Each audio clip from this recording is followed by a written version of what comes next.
All things considered, I wonder if shooting that policeman made me the man that I am. In the Rue Mouffetard this morning, there was a man who reminded me for a fleeting moment of Sam.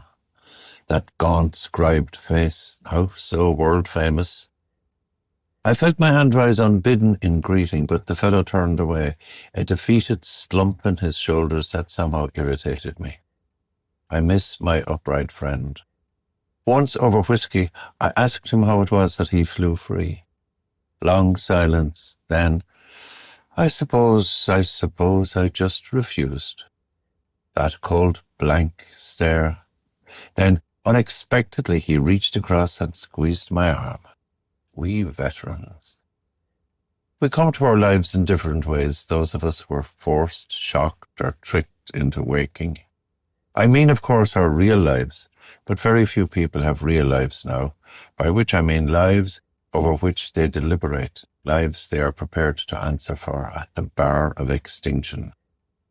I've been awakened myself for what seems, when I think of it, a very long time. Whether this is good or bad, I cannot say. I have been, I think, exceptionally lucky. Taking all in all, I have had exactly the life I was made fit for. From time to time I have met others like me, people, for instance, who stare quietly for perhaps a fraction too long at what prompts immediate emotional response in others. A car crash, a lover's quarrel in public, the corpse of an acquaintance. I used to think of us as hungry souls, somehow defective in empathy. Not so, I eventually learned. Not so at all. What wakes us? Some very few, it seems, are born fully awake. I have seen infants in the Jardin de Luxembourg who could chill you with a look. I have felt that chill, then that sudden vertigo of mutual recognition. Always I hurry by.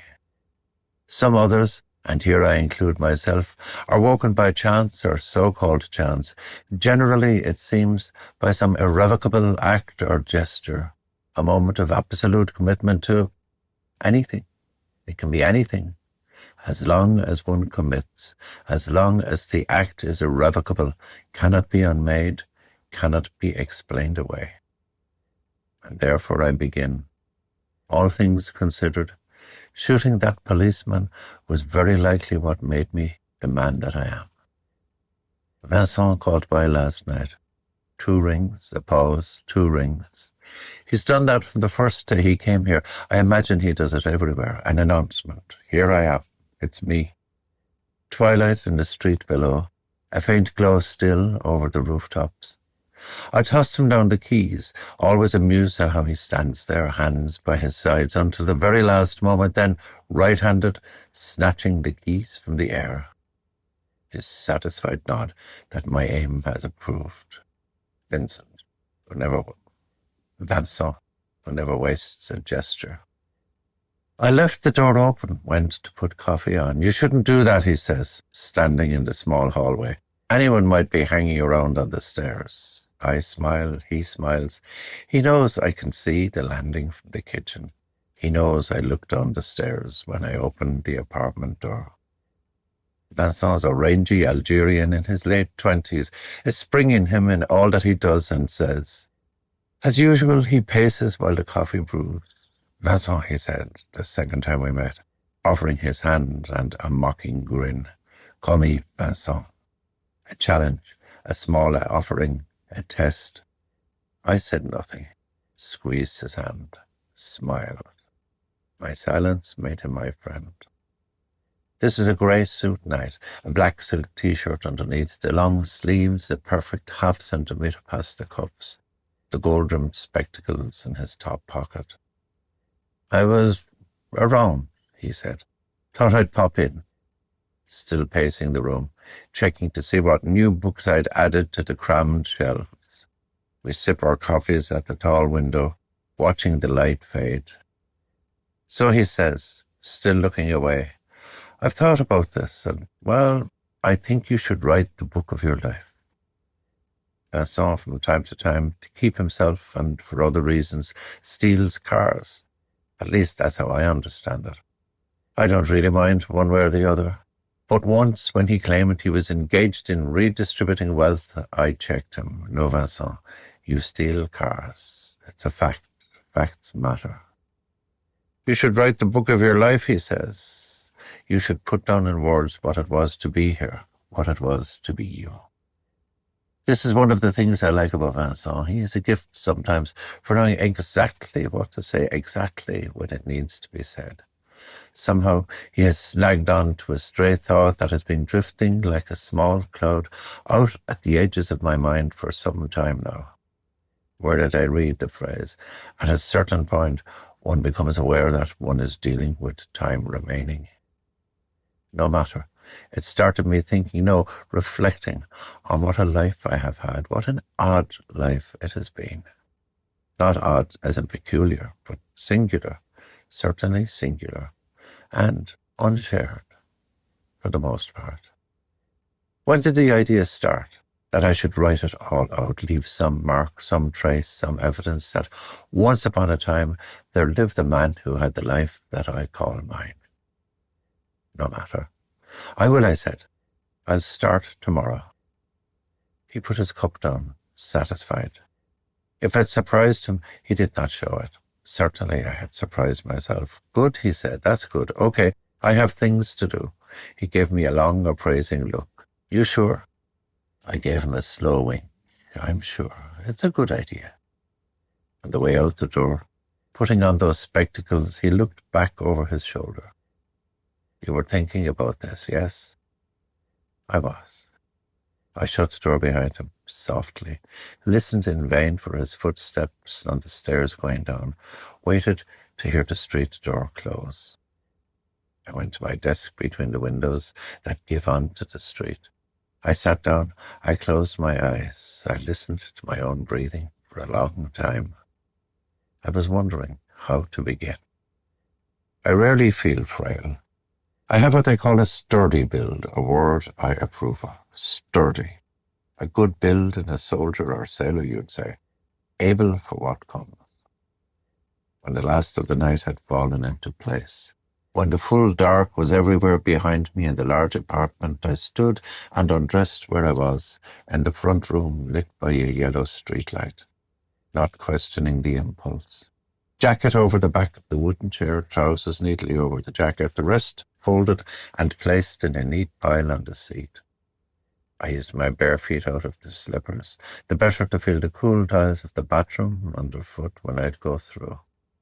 Standing before the full-length mirror, regarding my body, I felt undeniably frail, as if I could no longer have confidence in my bones, as if the sinews and tendons and muscles might fail in their job of keeping me mobile, alert, and active. Well, that happens, and it happens to all of us from time to time. The thing is to look yourself straight in the eye, something most people, myself included, find it hard to do. To hold your own gaze without wavering, that's the thing. To call yourself back, to summon the will and bring it home firmly. This morning, I woke smoothly with a strong sense of animal power humming in my veins. I lay without opening my eyes, sending myself out to the different rooms, touching the walls, admiring the polished wooden floors, the few but tasteful rugs. Taking stock of myself, my own little world, so carefully and painstakingly assembled. When I saw that all was good, I rose smoothly like a young man, showered, gathered my clothes from the front room, dressed, and went out for bread. As you step off my landing onto the wide, spiralling stairs, the first wooden tread creaks. So does the first tread on the next flight down, and the first tread on the flight leading down to the hall. Henri did that many years ago, loosened those threads so that I would always hear when someone was climbing the stairs. Too well made, he said. A good carpenter all the same. I make a point of starting my daily forays into the world by testing this little device of Henri's, a way, I suppose, of keeping him alive in my mind. No, better, since I must begin to think like a writer now, as an homage to his thoroughness and his care for me. I have lived here for nearly 40 years on the third floor of this shabby but decent building, one occupied apartment to each of the first 3 floors. For reasons I could never discover, the apartments on the floor above mine have been empty for decades. When I step down into the dark, double-height hallway, when my foot falls on the polished, muted green tiles, I hear myself always give a small sigh of contentment. The place pleases me, mine and not mine, familiar but always other. There is no hall like this in all of Cork where I was born. I register this every single time I go in or out, but now I rarely think about it. There is a kind of vanity about this. The hallway reminds me that I have made my life my own. The French love their bread. I noticed this from the start, but more than their bread, they love the idea of going to the boulanger. I think it speaks to them of civility. They are a private people who fetishize, solemnize every action conducted in public.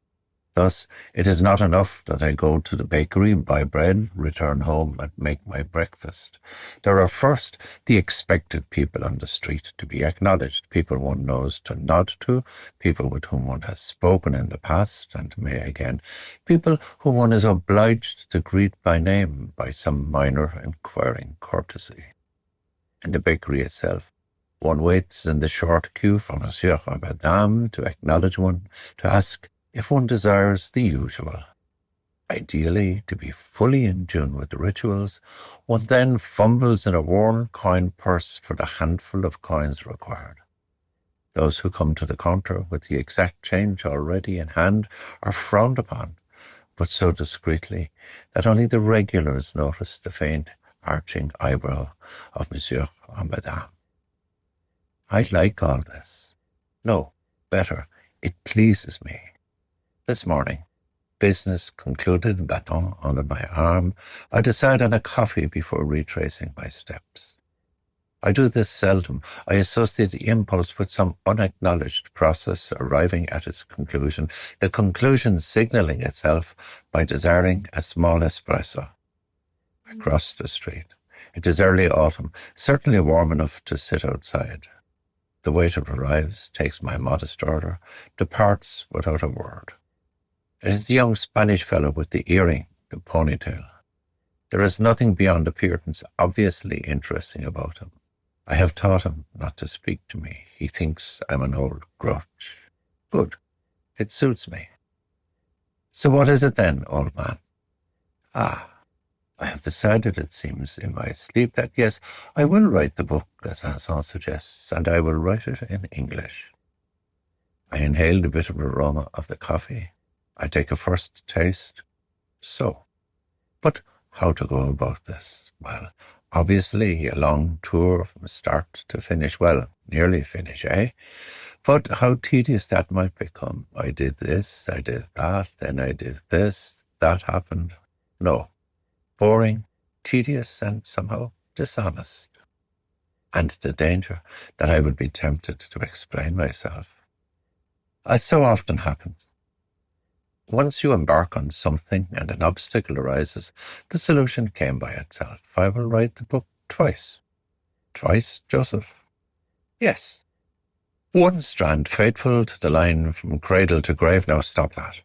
And a second strand like a diary in present time, recording whatever reflections are prompted by the unfolding story, how these bend and inflect my days as they take the stage. Oh, for fuck's sake, I scold myself. Whatever happens, for the love of Jesus, do not become an author.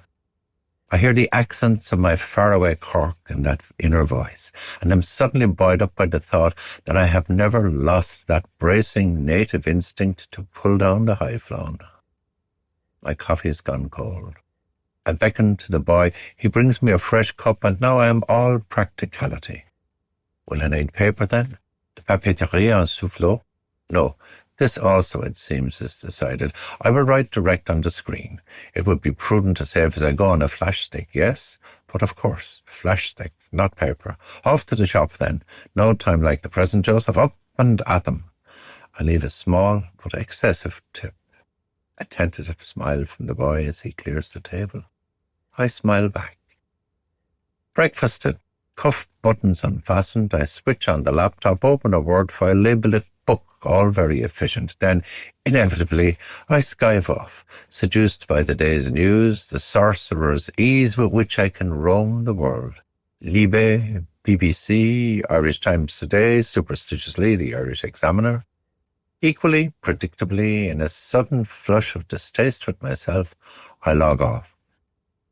The perpetually cool Vincent, it makes me smile now to remember it, was astonished to find I own a laptop, even more astonished that it's a Mac.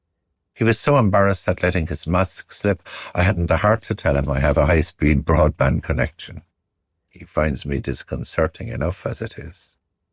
Sometimes it's true, I enjoy feeling smug. Henri used to say, a good weapon feels right by the intuition of the hand. That's why I bought a Mac. Machines should be fit for purpose. I catch a stray thought, reel it back in to examine it. What I feel about this machine is like what I feel about the hallway below. I open a second file and label it Time Present, record the morning so far. Now, it would seem I am writing 2 books, or better, 2 books in one. Noting time present as I record time past. Ah, God damn it, concentrate, you old fool. Very well. I was born in Cork in 1940. I was an only child. My parents died when the car in which they were travelling went into the river near Blackrock. They died in the car, as did a driver, a neighbour and friend. His wife, the front seat passenger, survived. Nobody ever told me how. She moved away from the neighbourhood a year later. I know it was because she could not bear to see me on the street, but I told this to no one, then or since. It was a look that would pass between us. I thought she was lucky to have survived, that's all, but she saw reproach in my eyes where there was none, and could not deal with it. I was 10 when they died. This was 1950. I had begun to see things directly, to know things without having to reason them out. Perhaps this is why teachers feared me, without understanding that their dislike of me was in fact a kind of fear. I was 10, as I say, and grief-struck, but I decided then and there that I would choose where and when to show this grief, that I would decide in whom to confide this grief. Was I a kind of monster? Not at all. I knew this from the start.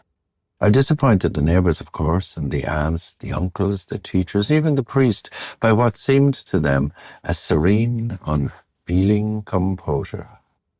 Disappointed, certainly, but now that I sit here and call it to mind, I see that I horrified them. Unnatural child, Mrs. Buckley hissed to Mrs. Carney as I passed by the day after the funeral. I heard the hatred in that, let me tell you, and I was angry, certainly, but in some other way unmoved. I was a voracious reader. I could not for a long time work out where the boundary lay between things reported from the world beyond me and things made up in books. Mrs. Buckley hissed. I filed that away. At the graveside, the day of the funeral, people kept telling me to be brave. This made me impatient. I knew already that I was brave, and brave had nothing at all to do with the deep, silent darkness looming up all around me. I told myself to be patient. I looked around me carefully, examining the crowd one by one, separating with a kind of unblaming dispassion the living from the already dead. I saw surprisingly few living souls, and they saw me. And they saw my grief and knew it was real. In the years that were left to me in Cork, not one of those people encountered in the street ever failed to acknowledge me with a nod, a kind word, or sometimes met in a shop, a coin for a comic or some sweets. I thought of them, without dwelling on it, as the good people. I lived with my grandfather, Michael John. I first laid eyes on him, the phrase is exact, in the winter of 45. We were living in his house, a big house in Blackpool, bigger by far than the houses of any of my schoolmates. And I knew from a very early age it was my grandfather's house. Granda, the first 5 years of my life was away. What away meant I could not puzzle out, devious and cunning though I was. But when a neighbour or relative threw his name into the conversation, my father or mother would be uncomfortable, evasive. There was a lot being said in silence, in a repertoire of held looks or fleeting glances that, meant to exclude or spare me, served only to pique my curiosity. Then, in the winter of 45, he reappeared. Stood on the stone doorstep, late afternoon, a leather suitcase at his feet. I knew him from the photograph over the fire, his wedding photograph, but how I knew him was a puzzle to me then, a puzzle to me yet. I mean that I knew him, not that I recognized him. Lean, hard, tanned and tall, with deep bruises under his eyes, his fair hair bleached near white. He looked at one and the same time, younger and far, far older than the man in the photograph. I remember knowing immediately who he was, this man who had never laid eyes on me. But I don't remember saying what for years after he'd swear I said. Looks me in the eye, he'd say, drawing out the moment. Looks me up and down, leans up against the wall with his arms folded and says, "Well, is it yourself?" Him about 2 foot tall, short trousers and grazed knees, always up to mischief. "Is it yourself?" says he. "What would you make of that now?" I loved him from the start.